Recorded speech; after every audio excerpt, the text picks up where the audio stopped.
do I really like this? Am I proud of what I did? And I think it's important to ask myself those questions before publishing it or before sharing it to the world, because I have attached too much value in the past to what not only what other people think, which I think in one way is important, but sometimes we place all the weight, all the power into what other people think, and or on the likes, on like the virality of it, or like how well it did in numbers, in views, in subscriptions, and all of that. But as long as I am happy with the result, as long as I'm proud of what I did, I am holding some space, so to speak, to be like, no matter what happens with this piece of something that I just did, I am really happy with it. I am really proud of it. Welcome to Latinx in Power, a podcast hosted by Thaisa Fernandes. Welcome to Latinx in Power. We are talking with Fran Meneses today. I'm so excited with this conversation. Fran Meneses is a queer illustrator, author, and content creator based in Brooklyn, New York. While working on projects and comics, Fran enjoys sharing her life, ups and downs on her YouTube channel and social media. Welcome. Oh my God, hi. Thank you so much for having me. I'm really excited to be here. Amazing. In this episode, Fran will share how her cultural background profoundly influences her work, highlighting the impact of personal heritage on her artistic expression. Fran will explain her creative process from concept to completion and discuss the significant challenges faced as a full-time creator, along with the strategy used to overcome them. First things first, what does it mean to be a Latina for you? Oh my God, Thaisa, when you send me this question, this is the one that makes me feel nervous the most to answer, because, and we were just like chatting before we started recording, but like as an immigrant, you kind of don't think about this. You don't think about race and ethnicity, which is kind of a privilege if I think about it, but you don't think about it much when you're living in the country you were born. And I have seen other authors and artists say this out loud, like express this, because when you live in your own country, you're just like being surrounded by people who are like you, who behave like you, it's natural. Everything seems normal. But once you are kind of like uprooted and placed in another place, in another country, in another city, you start thinking about this and like how people are looking at you differently, or like suddenly your accent makes you stand out. And so it's almost like an invisible thing until you're removed from that context. And so to me, being a Latina is intrinsically linked with being Chilena. Like, so I was born and raised in Chile, South America. And in a way, being Latina is all of those things that I miss about my country. So I think like one of the things that, like, I don't know, they're very intertwined with my Latina identity is sobremesa, which is a word that is so difficult to translate in English. But sobremesa in Spanish is basically the time you spend with loved ones after you shared a meal, and you just like talk and talk forever and ever, and just like one meal starts blending into the next one. Usually happens over weekends when time is not a constraint. It's not something that you're, oh my God, I have to go someplace. So that, for example, the sobremesa is something like very special, and it means it's very intertwined and linked to my Latina identity. And in that matter, all the words that are hard to translate in English, I will say. Also, like we were talking about this, but my accent is very, like I see my Latina coming out when I talk. I remember feeling deeply ashamed of my accent when I moved abroad, because it was something that I had to conceal and like keep close. I think like because I grew up in like, I'm really nervous saying this out loud, because I think in a way Chile and in many countries, as we see globally in this day and age, are experiencing racism and a lot of shame with our roots and like what makes us special, what makes us unique. I remember growing up being raised and like being taught that if I'm ever going to live abroad, I need to kind of like mimic and blend in with other people. And my accent was absolutely the opposite of that. And so I remember when I moved here, I'm like, no, I need to have like the perfect accent. Like no one can tell that I am from any like someplace else. And it wasn't until I read a comment and someone said, Fran, actually the thing I like about you the most is your accent. It makes you stand out. And I never saw it as something positive, you know? And so all of those things in a way make me feel Latina in like a positive sense, you know, like Chilean jokes and the fruits that Chile grows. Like we have such a fertile soil in Chile. And so every time I go to a supermarket and I see fruit that was grown in my country, I'm like, oh my God, yes.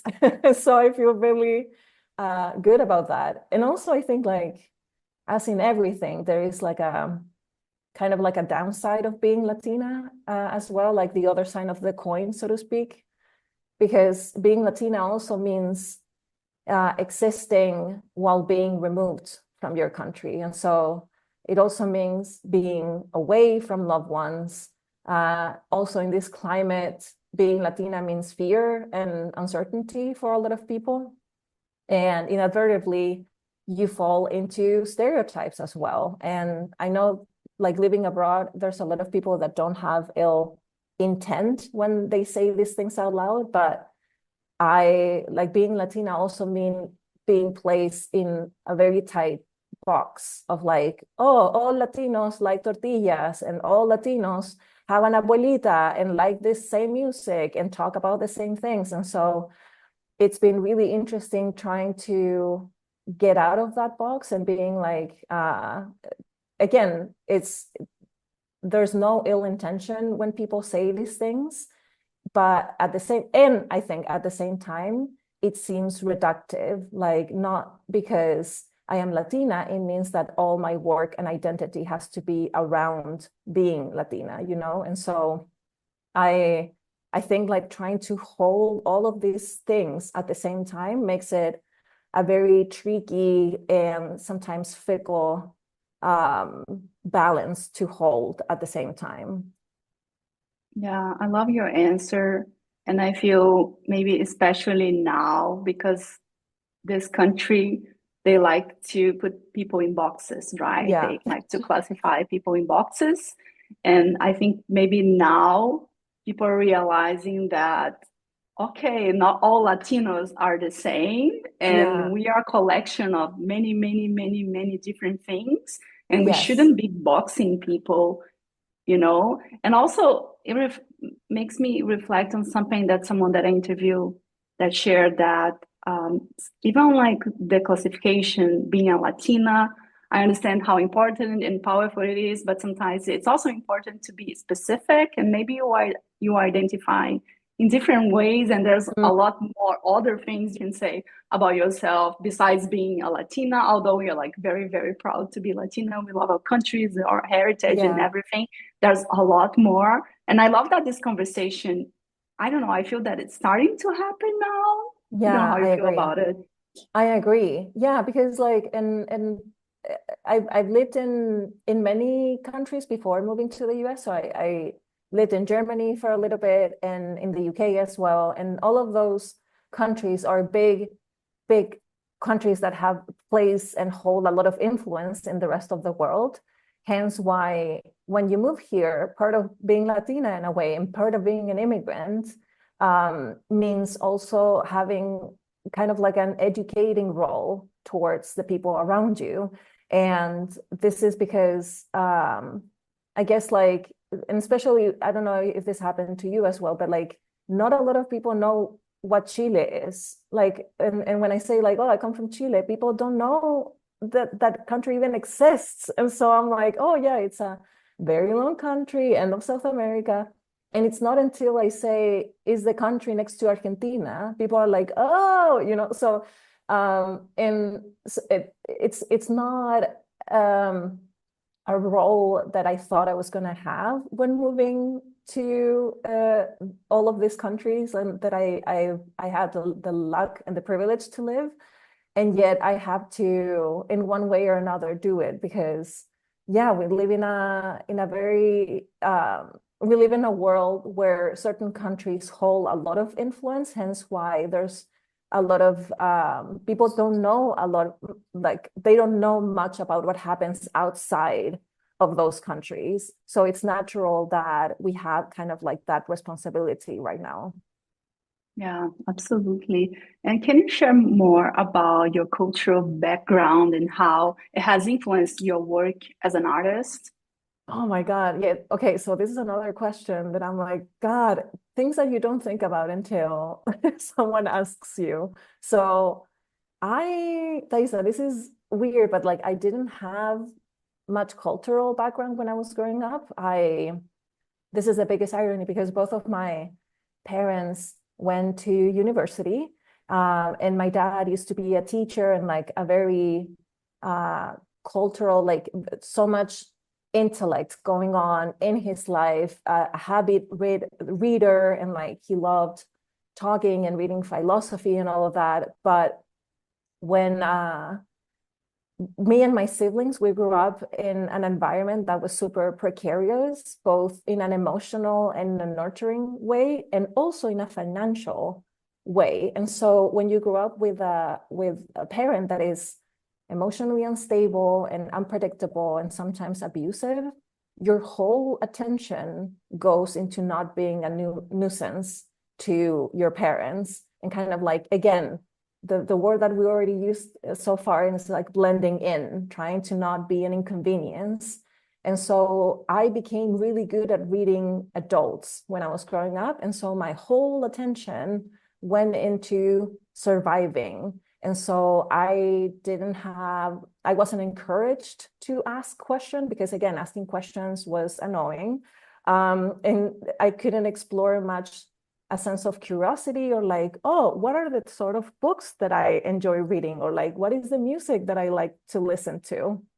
And because, again, there were no money or resources to buy books, or like go to the movies, or go out for dinner as a family, or go traveling and whatnot. And it wasn't until I went to university where I realized all of these things that I was missing.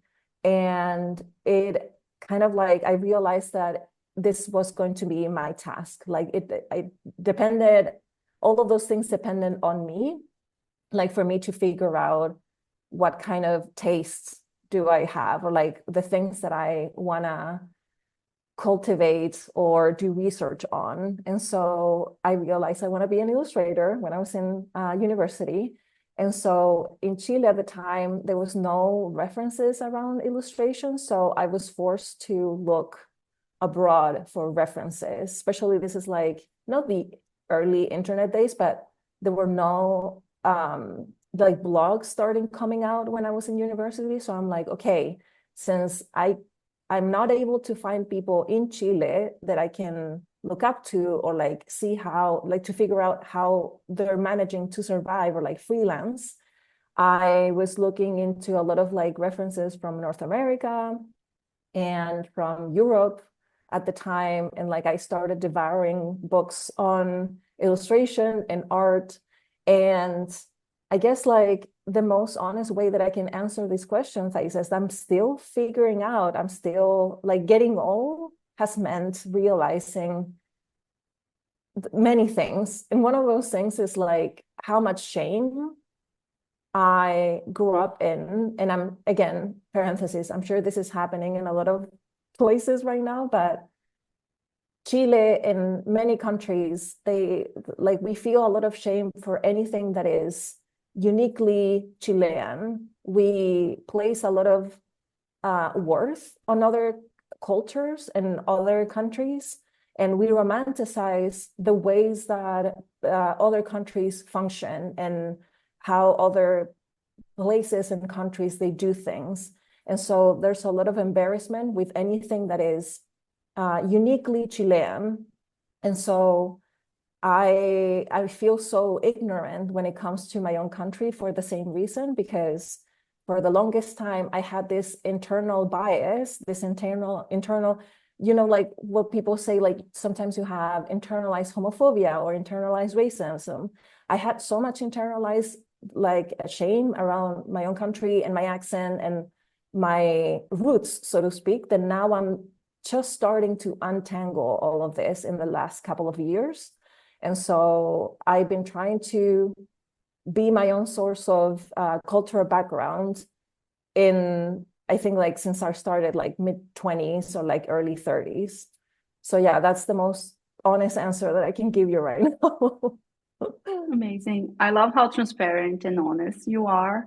And I love how your illustrations are personal and relatable. And I love the colors that you use, especially because they happen to be my favorite colors, especially purple, pink, and blue. And I love the combination that you use. And I wanted to ask you, what initially drew you to illustration and comics as a form or expression?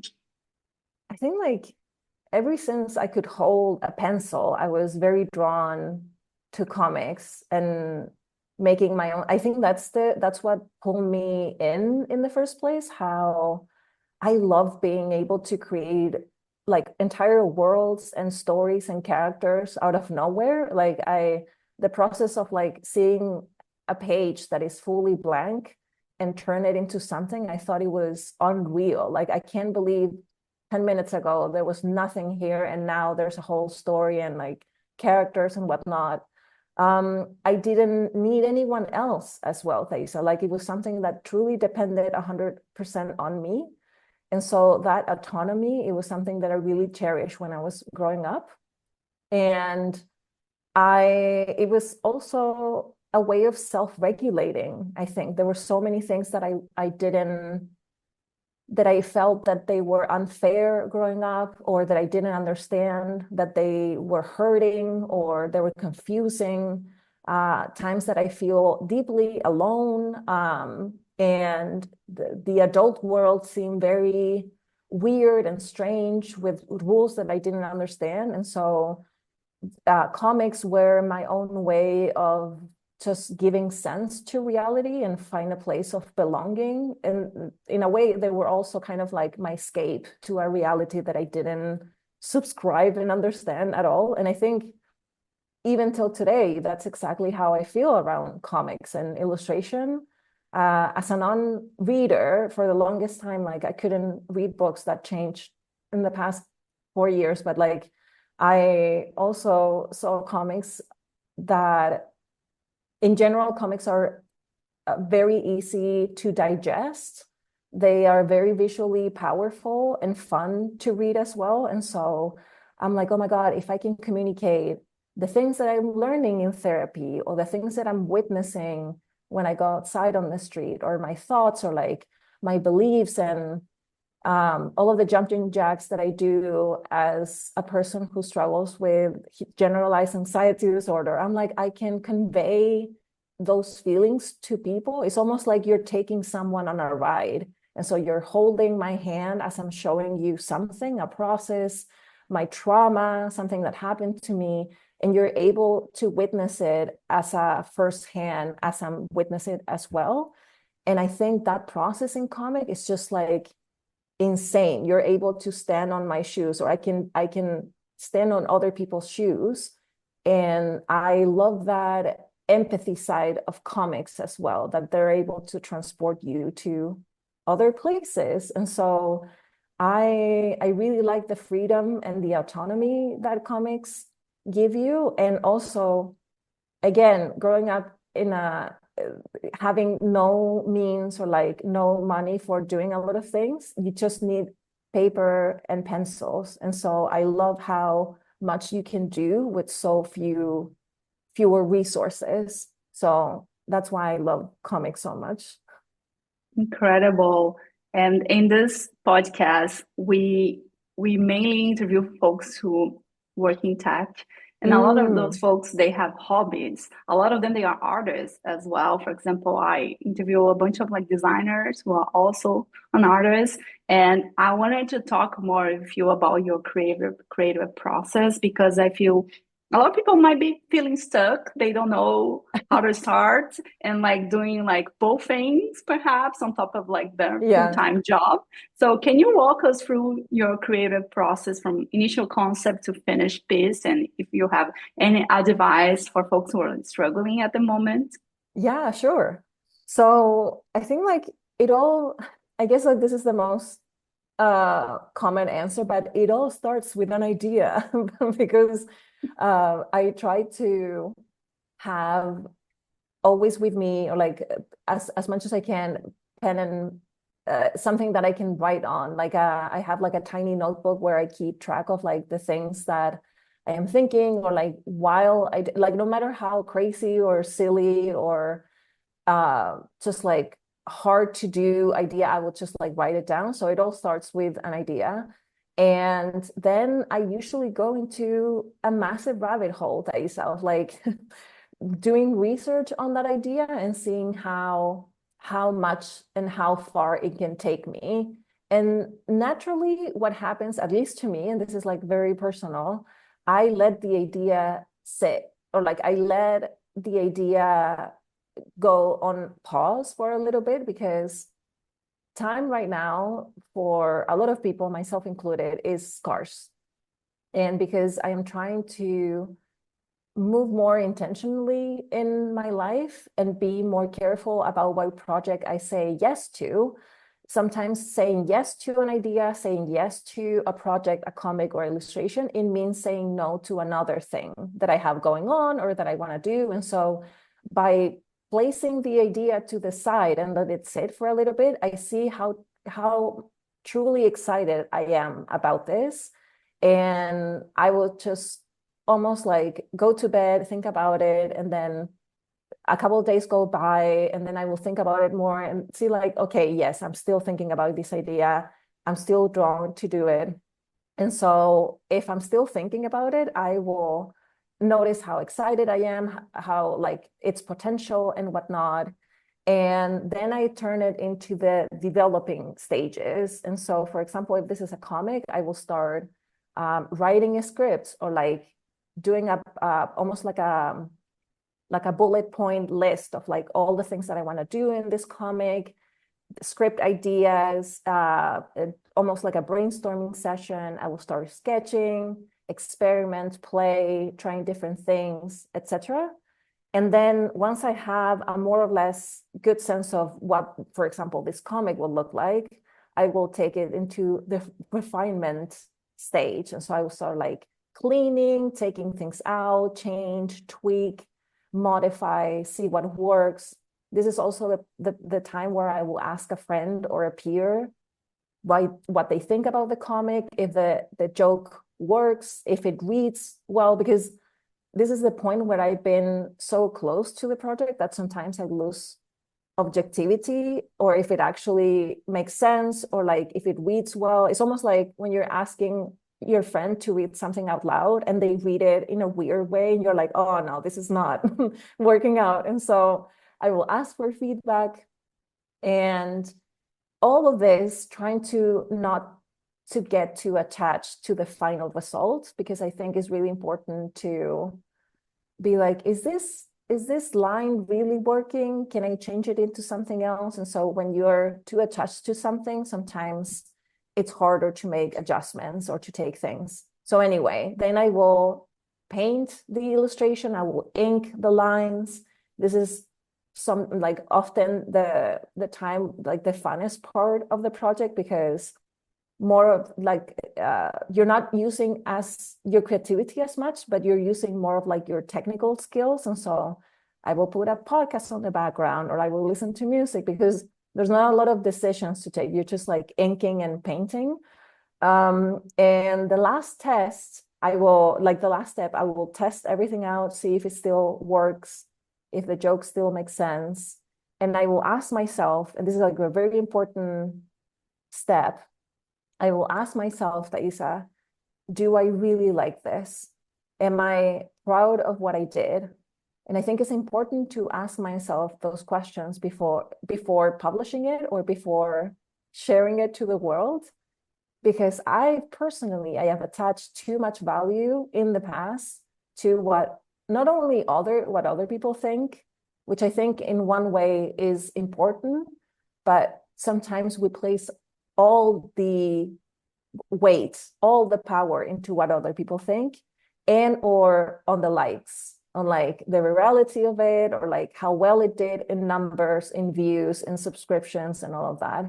But as long as I am happy with the result, as long as I'm proud of what I did, I am holding some space, so to speak, to be like, no matter what happens with this piece of something that I just did, I am really happy with it. I am really proud of it. And of course, like, it's normal to feel sad if things didn't turn out the way they did. I'm not going to say like, don't think about what other people think, because it's normal. We're humans. Of course, we care about what other people think, but having those questions answered from the get-go, it's at least holding a little bit of space before this process is completed.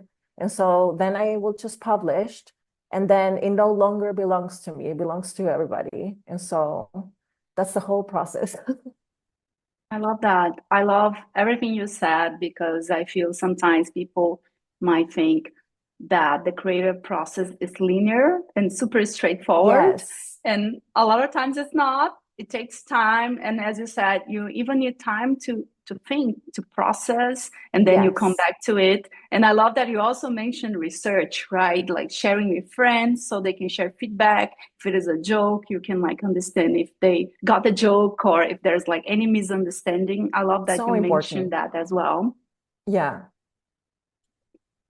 Is there anything else you want to share? And I feel like I'm nodding like complete. crazy, because I'm like, yes, yes, especially like what you were saying about how linear the lack of that's the thing. Like, it's the process is never linear, because you will go back to it or take another route, or sometimes like the project will take you to a new direction, but then you have to go back and then take another path.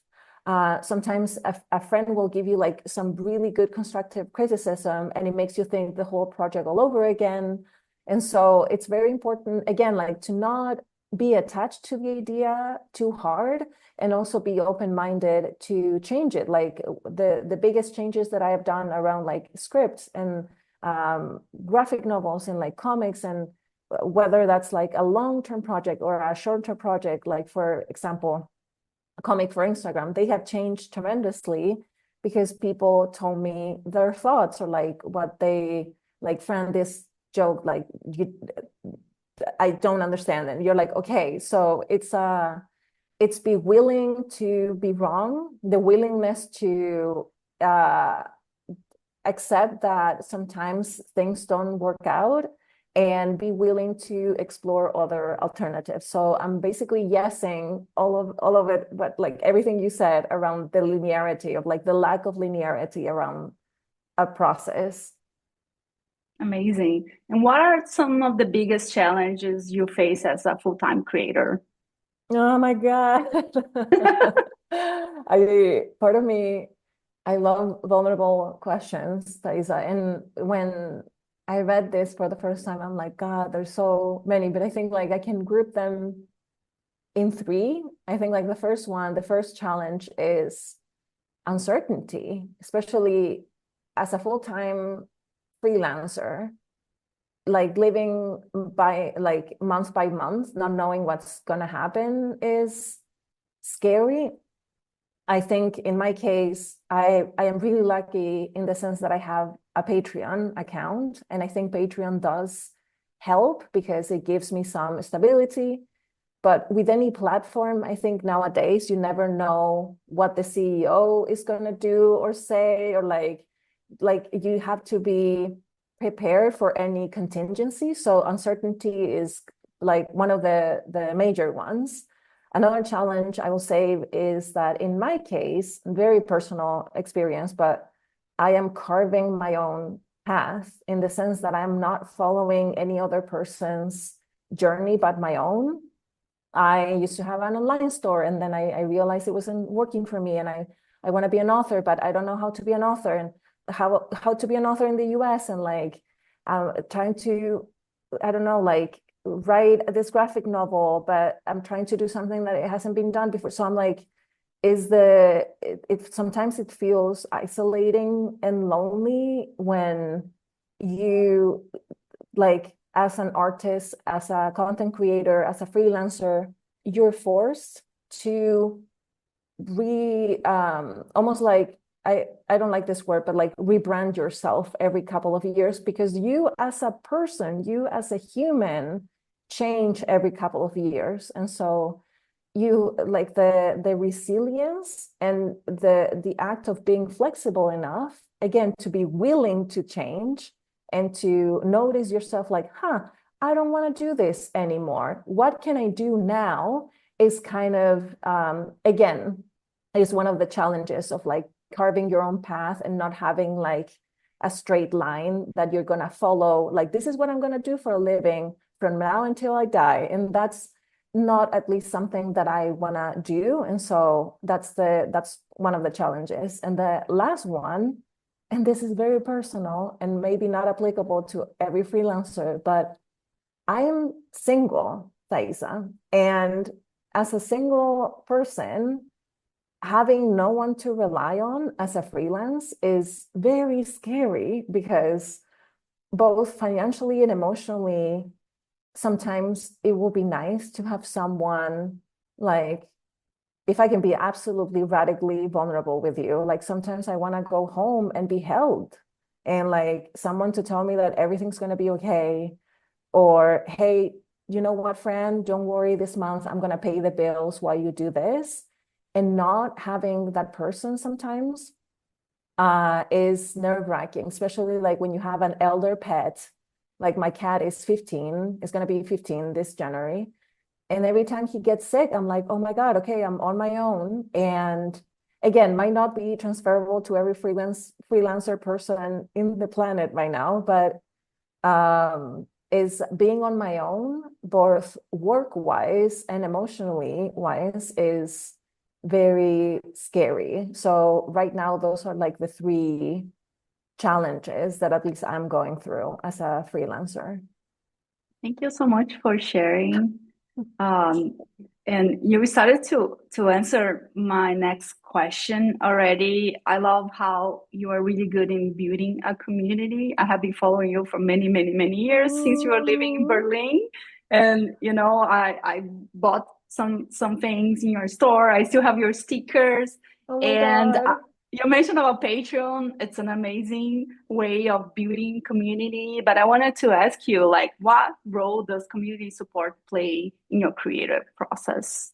Oh man, I think like it plays such an important role, but part of me is also, if I can confess this, I will love to, like, for it to be bigger, like not to have necessarily a bigger community, but I'm hoping illustrators as a whole can be more united, especially with everything that is happening with AI art and how tricky it is for content creators and artists to survive in this day and age. I'm like, you guys, we need to unionize. We need to like more of like, I admire so much what is happening with like at least like this script writers and like the Writers Guild in the US, and like how much they have accomplished because of everything that has been happening with strikes and stuff like that. I'm like, God, we need to do this. Like, it would be so cool to be able to do this as well with AI, but I think it's also tricky when you're dealing with a community that is also not always, but often introverted. And so I'm like, okay, how can we how can we build a community amongst introverted people? And so I'm trying to do my part in regards to, like, sometimes I'm having the judgment and the self-invalidation thoughts of like, God, I wish I could do more, and like what I'm doing is not enough. But I guess like my tiny grain of salt or sand, as you will say, in this community effort is to create YouTube videos that try to talk about like mental health and like how to make money as an illustrator, how to make money as an artist, trying to share ways in which I am learning and improving my skills.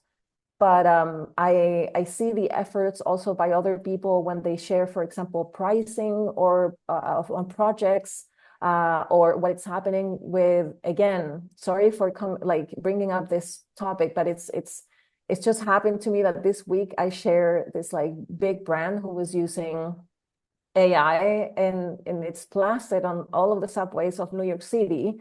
And so I can't help but mention AI so much, especially this week. But like this is why I think community is so important. Like, how can we unify this, the voice, or like, how can we both point the finger to the brands who are using AI, how unsustainable in terms of the environment it is AI, and how can we make it better? How can we support artists online, especially the end of the year and the holidays coming up? And so all of this to say, Thaisa, like I want to do more, and I'm just like hoping that we can achieve something, especially with everything that is happening with AI. So I don't know if anything that I said makes sense. No, it makes, and I love that you mentioned AI, and also the fact that maybe the illustrator community should like work more closely, which is hard when you are introverted. I can relate to that, but I feel like as an introverted, you can do a lot. Maybe we won't be the loudest person in the room, like for sure we won't, but there's a lot of other things we can do. You have your YouTube channel, you share a lot of personal, very important things. So you're doing a lot, and it's very, very inspiring. So, but it's a really good conversation to think about like how the illustrator community can like work more closely together and help each other. I love this. I agree. It is definitely going to be a challenge, because I think, and again, this is an assumption, but like I think most of us work remotely and alone. And so it's like, how can we join forces when most of us are chronically online? And at the same time, how can we make this how can we like make this voice bigger, and how can we reverse what is happening with AI? And so yeah, I think like just like yesing to everything that you are saying, because oh God, we need to, we have to. Yeah, absolutely. And how do you maintain a healthy work-life balance, especially when your work is so personal? I was thinking about that.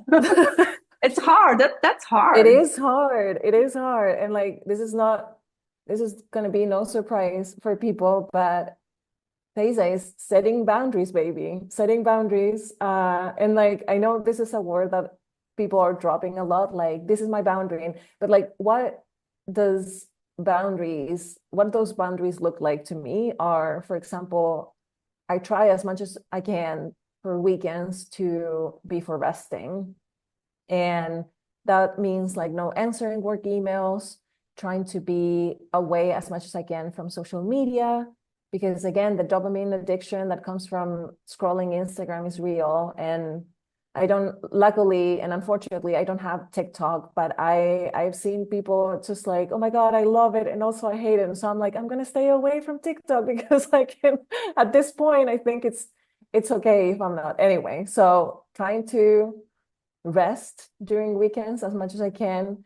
Another boundary is not reading all the comments. I'm trying to be good at not checking, for example, comments on older videos or videos that have been up for like a month or something like that.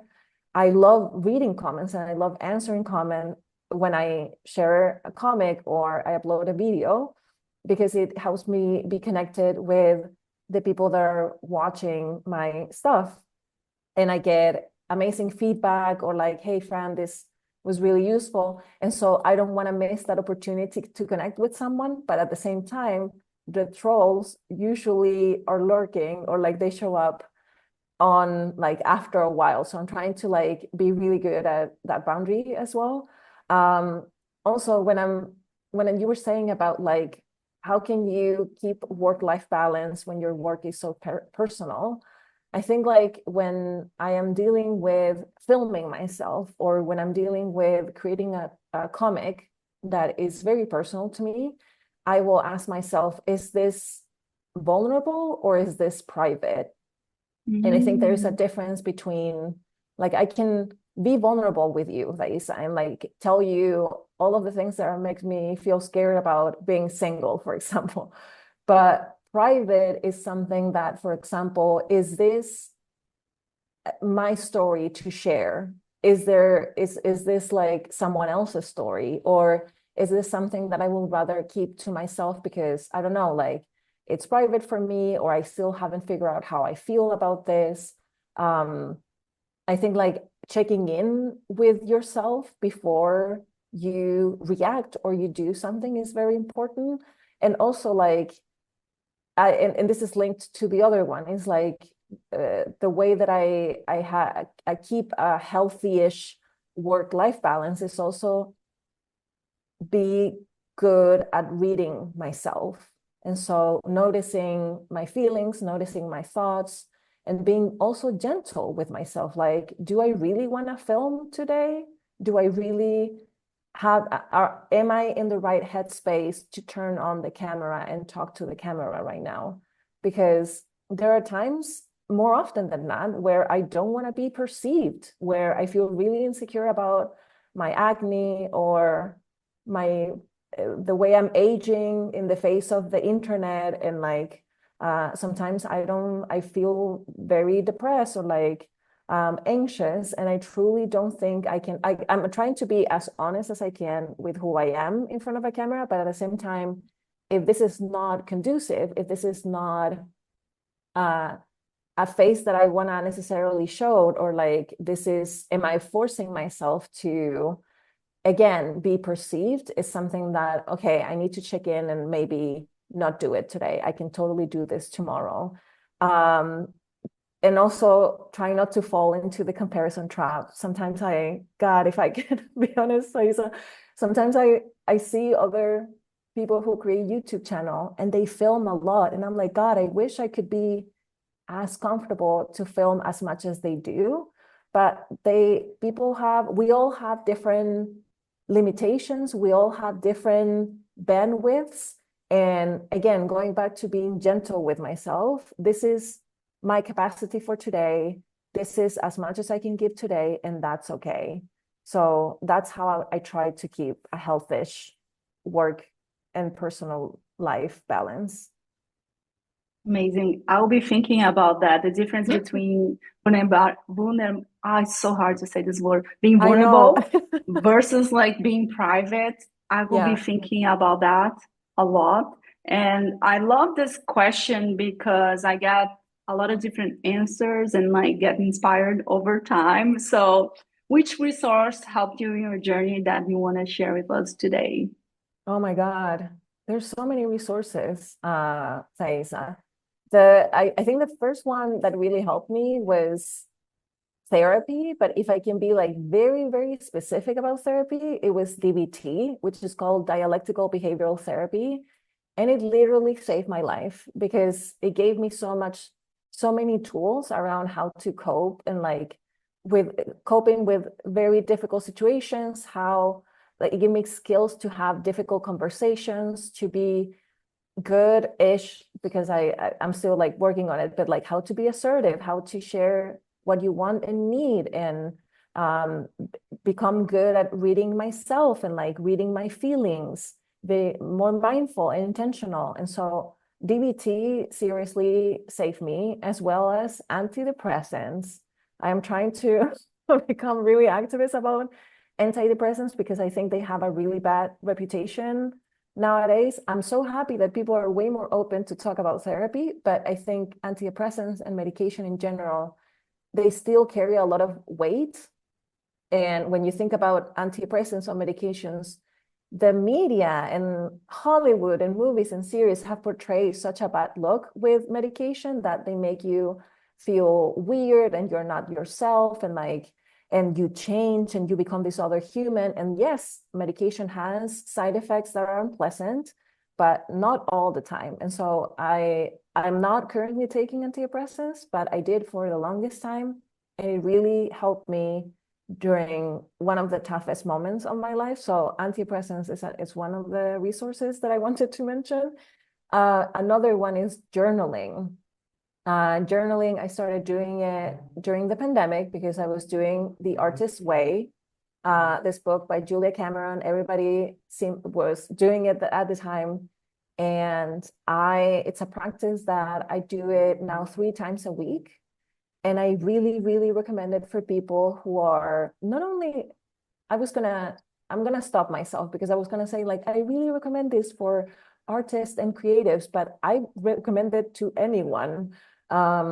It's the only time in the day, Thaisa, that I have an actual active dialogue with myself. Thinking it can be control. Like sometimes you're actively thinking about something and be like, oh, but most of the times it's automatic. You can't control it. And so when you're journaling, and especially if you're doing it with your handwriting, when you're writing with your hand, it forces your mind to slow down. And you're thinking like, oh, there was something that bothered me the other day, or like, oh my God, I can't stop thinking about this thing that this person told me. And because journaling is also a non-judgmental place, you can say whatever you want as many times as you need. You can word vomit. Those are the times that I think about, like, how to resolve a scene, how to resolve a comic that I don't know how to end, or like how to practice saying something difficult to a friend of mine or to a relative. And so journaling is where so much of my active thinking happens. And so hence why I can't recommend it enough. And I want to recommend one book that is Burnout by Emilia and Emily Nagoski. And this book, I came very hesitant when I started reading it because I've read so many books and like articles and podcast episodes on burnout. And so I'm like, oh my God, another book about burnout. And I was so wrong, because it actually gives you tools about burnout and how to handle burnout, how to heal from burnout, how to end and like come to the stress cycle, how to bring it to closure, how to end a stress cycle, and why patriarchy plays such an important role on burnout culture and like the stress culture, especially on women. And so I'm so happy that they address this, because it's such a source of stress and pressure on today's society. And so can't recommend that book enough. Even if you're like, oh my God, I don't know if I want to read it, just like borrow it from your library. I listened to the audiobook, really funny, actually, the audiobook. And so can't recommend enough. I've been recommending it to all of my friends and peers. Amazing. I love everything you said. Incredible. And it's actually a great reminder for me, because I was thinking about buying the Artist Way book. Really? So I just took notes. So yes, I'm going to do this. I wanted to thank you for your time. This is incredible. I told you I have been following you for many years. And I love how I love how a lot of things in life, sometimes they are kind of like full circle. So you are the one who inspired me to put myself out there a little bit more. I feel as an introverted, as an immigrant, someone with English as a second language, podcasting is very scary. Yeah, it like is. the scariest thing. Sometimes people say to me, oh, that's so nice. You have a podcast. You're natural. Like, no, I am not. And also, it's fine. That's you hard. You have to listen to yourself, and you have to edit yourself and listen to your voice and being like, God, I used the wrong word, or like I pronounced that word not the correct way. And so it's so challenging. Yes, I validate how you feel, because it is weird, or like that's a judgment, but like it is difficult to be a content creator when you're speaking on a language that it's not the one that you grew up with. Yeah, absolutely. And having you It's just like amazing full cycle moment. And also because this is our last episode. I'm not sure if it is ever, but for a while. So this is our last Oh episode. my So I'm so God, what an excited we are honor. ending with you. So Yeah, oh my something God. else is going to happen next year. So the podcast will live in like maybe a different form. So I wanted to thank you, and I want Oh to my leave the last minutes God. for you to share anything you want to share and where people can find you. We are going to link to the description of the episode. And I recommend people to check your YouTube channel. I'm not an artist. Maybe I am. I have some issues like saying that, but I don't know how to draw. And I remember that I saw a video that you made about like the art supply materials that you like, that you mentioned you have like 5 different type of erasers. And I was like, that's so interesting. I do. I have an eraser issue. Oh my God. Okay, so yeah, people can find me on most platforms, YouTube, Patreon, Instagram, at Franerd. Everything I'm sure is gonna be down below in the description because I know Franerd is kind of like a mouthful. But it's under my name as well, Fran Meneses. And yeah, thank you so much, Thaisa, for all of the kind words. It's really what an honor to be in your podcast, and also what an honor to be, maybe, we don't know, the last episode. Like, I really wish you the best in this new chapter of self-discovery, and I can't wait to see what is going to happen in what you do. So thank you so much. I really appreciate. Thank you.